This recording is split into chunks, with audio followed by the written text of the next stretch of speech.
Saat itu, seorang pembicara menjelaskan bahwa sudah ada badan pimpinan ratusan tahun sebelum didirikannya Watchtower Bible and Tract Society of Pennsylvania.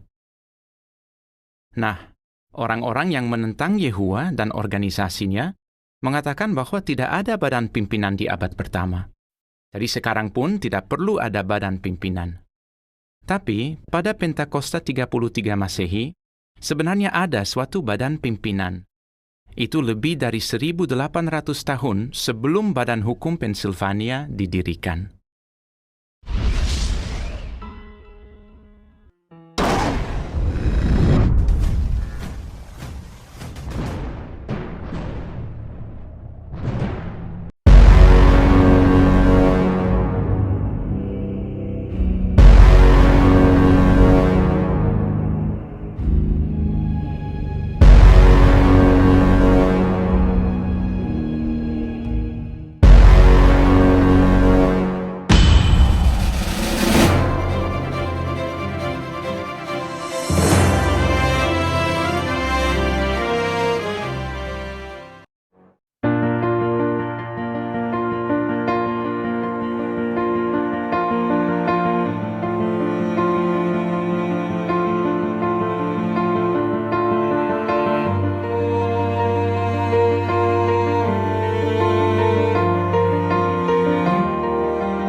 Jadi apa itu waham?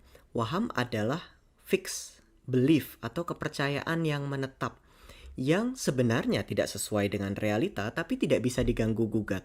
Sekalipun ada data, fakta, bukti tentang kenyataan bahwa sebenarnya pikiran tersebut salah atau kepercayaan tersebut salah, orang yang mengalami waham tidak bisa menerima realita tersebut. Sebaliknya justru dia akan tetap berada kepada kepercayaannya. Itu kenapa disebut sebagai waham. Dan ada jenis waham yang lain adalah waham induksi.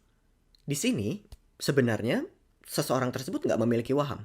Tapi karena dalam kontak yang intens, dalam pembicaraan yang intens, dan tidak dalam kapasitas memahami bahwa apa itu waham, seseorang jadi percaya waham yang disampaikan oleh orang lain. Itu kenapa misalnya dalam kasus-kasus orang yang mengaku dirinya adalah nabi, atau orang yang mengaku bahwa dirinya adalah pimpinan organisasi atau pimpinan dari sebuah negara begitu misalnya, dia bisa punya pengikut di situ. Walaupun sebenarnya kita tahu ini nggak masuk akal, tapi nggak masuk akal buat orang yang jauh, buat orang yang dekat, dekat ya kontaknya ya, bicara cukup sering, komunikasi cukup sering, bisa saja ini terinduksi. Dan orang yang terinduksi nggak sadar, dia taunya, oh ini benar nih, saya ngikutin. Padahal itu adalah bentuk waham. Kita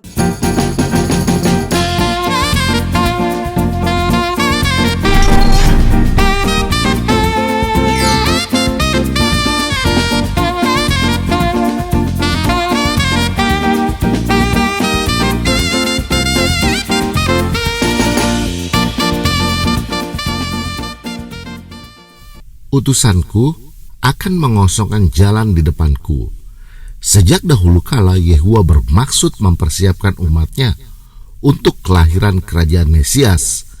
Misalnya perhatikan nubuat di Malaki 3 ayat 1. Lihat, aku mengirimkan utusanku, dan ia akan mengosongkan jalan di depanku.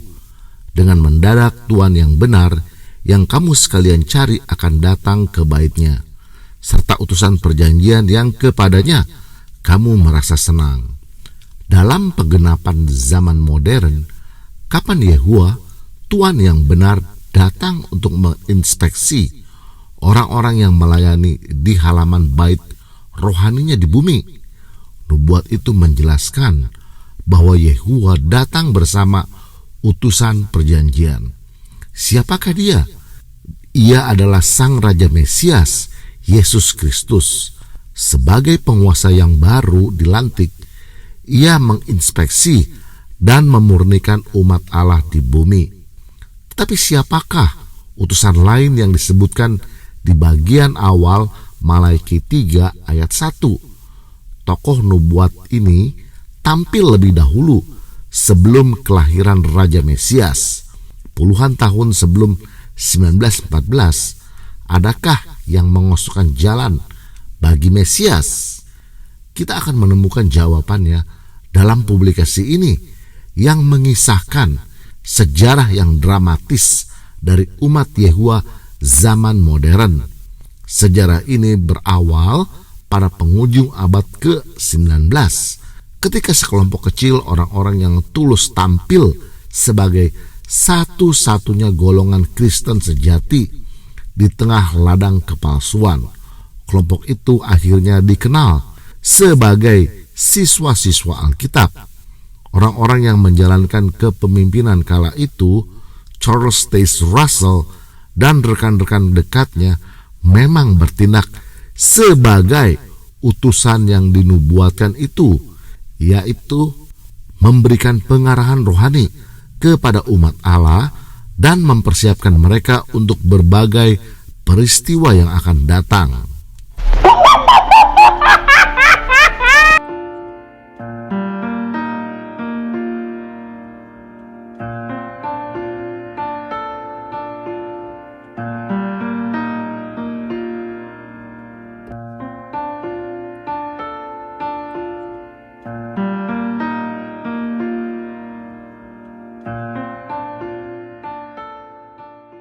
Standing between God and the millions of Jehovah's Witnesses is an autocratic ruling council called the governing body.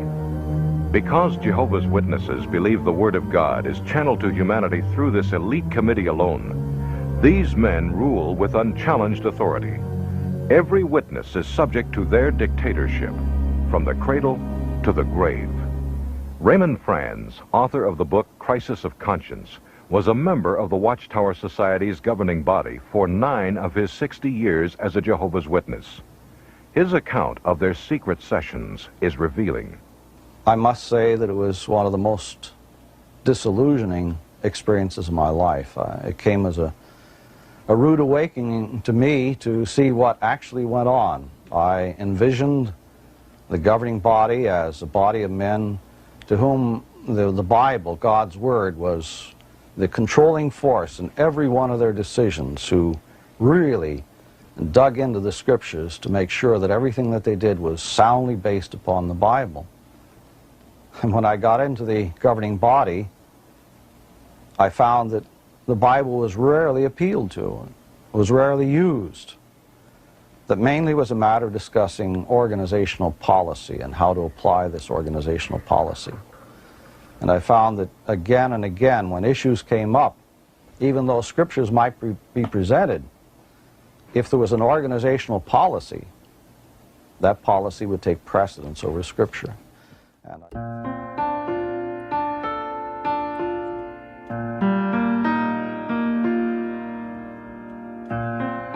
Menurut Menara Pengawal, utusan yang diutus Allah untuk mempersiapkan jalan bagi kedatangan Yesus adalah Charles Russell dan rekan-rekannya. Ini penafsiran yang luar biasa salah, dan waham akut.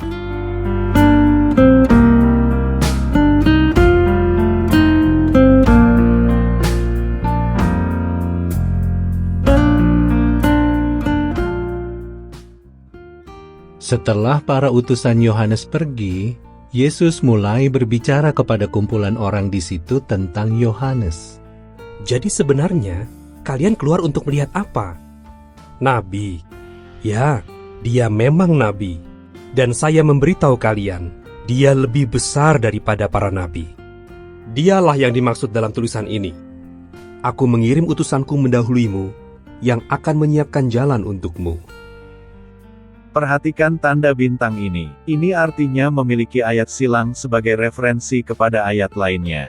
Dan jika kita klik tanda bintang itu, maka akan memberikan ayat silangnya yang mengutip Maleakhi 3 ayat 1.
Seorang pembicara menjelaskan bahwa sudah ada badan pimpinan ratusan tahun sebelum didirikannya Watchtower Bible and Tract Society of Pennsylvania. Nah, orang-orang yang menentang Yehuwa dan organisasinya mengatakan bahwa tidak ada badan pimpinan di abad pertama. Jadi sekarang pun tidak perlu ada badan pimpinan. Tapi pada Pentakosta 33 Masehi, sebenarnya ada suatu badan pimpinan. Itu lebih dari 1.800 tahun sebelum Badan Hukum Pennsylvania didirikan. Awalnya, badan pimpinan terdiri dari 12 rasul.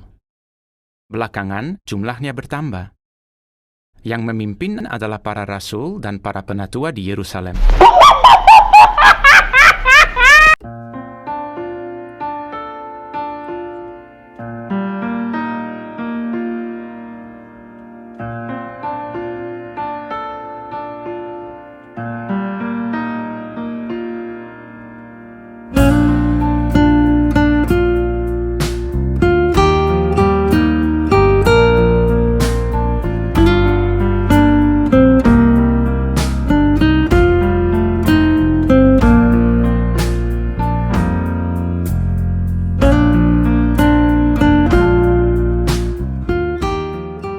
Majalah resmi Saksi-Saksi Kristen Yehuwa adalah menara pengawal memberitakan kerajaan Yehuwa.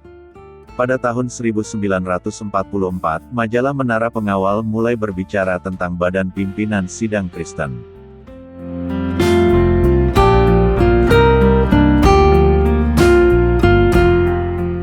Pembicara menjelaskan bahwa sudah ada badan pimpinan ratusan tahun sebelum didirikannya Watchtower Bible and Tract Society of Pennsylvania.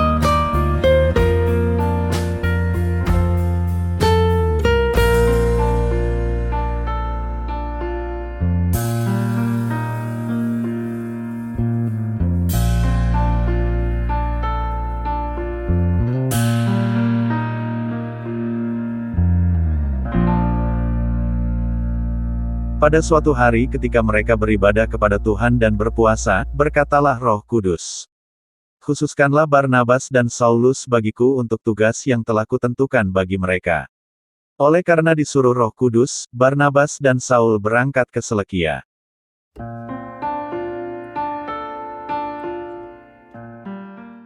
Mereka melintasi tanah Frigia dan tanah Galatia, karena Roh Kudus mencegah mereka untuk memberitakan Injil di Asia. Dan setibanya di Misia mereka mencoba masuk ke daerah Bitinia, tetapi Roh Yesus tidak mengizinkan mereka.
Ada lagi suatu cara lain untuk mengenali hamba-hamba Allah. Dalam nubuat Yesus tentang akhir dunia ini, ia menyebutkan banyak hal yang akan menandai masa sekarang sebagai hari-hari terakhir. Suatu corak dasar pada nubuat ini disebutkan dalam kata-katanya di Matius 24 ayat 14, Injil kerajaan ini akan diberitakan di seluruh dunia menjadi kesaksian bagi semua bangsa, sesudah itu barulah tiba kesudahannya. Apakah saudara melihat nubuat itu sedang digenapi? Ya, sejak hari-hari terakhir mulai pada tahun 1914, saksi-saksi Yehova telah memberitakan kabar baik kerajaan Allah di seluruh dunia dengan cara seperti yang diperintahkan Yesus, yaitu, di rumah orang-orang. Matius 10 ayat 7 dan 12. Kisah 20 ayat 20.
Apakah saudara melihat nubuat itu sedang digenapi?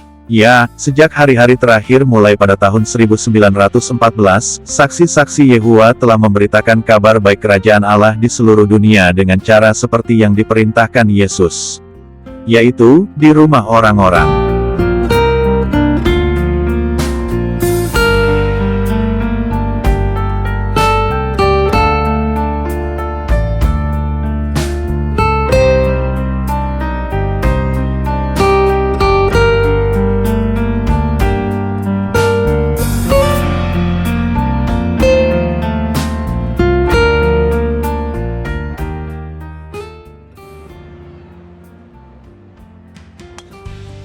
Kegiatan ini sangat menguatkan kami.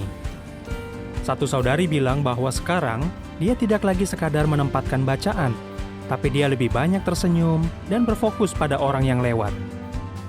Ini membantu saudara-saudari lebih menikmati kesaksian di tempat umum. Ini memberi kami kesempatan untuk memberikan kesaksian kepada orang-orang yang sulit dicapai. Kami jadi bisa beritahu banyak orang tentang situs jw.org. Dengan rak beroda ini, banyak orang mendapat kesempatan untuk mengetahui kebenaran yang bisa menyelamatkan hidup mereka. Kegiatan ini sangat berhasil, dan kami puas dengan hasilnya. Kegiatan ini memberikan kesaksian yang bagus kepada orang-orang di sekitar. Melalui kegiatan ini, kami bisa menyambut dengan ramah orang-orang dari seluruh dunia.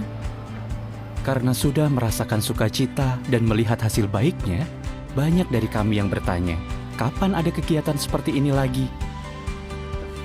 Kami tidak pernah membayangkan bisa mengabar kepada orang sebanyak ini.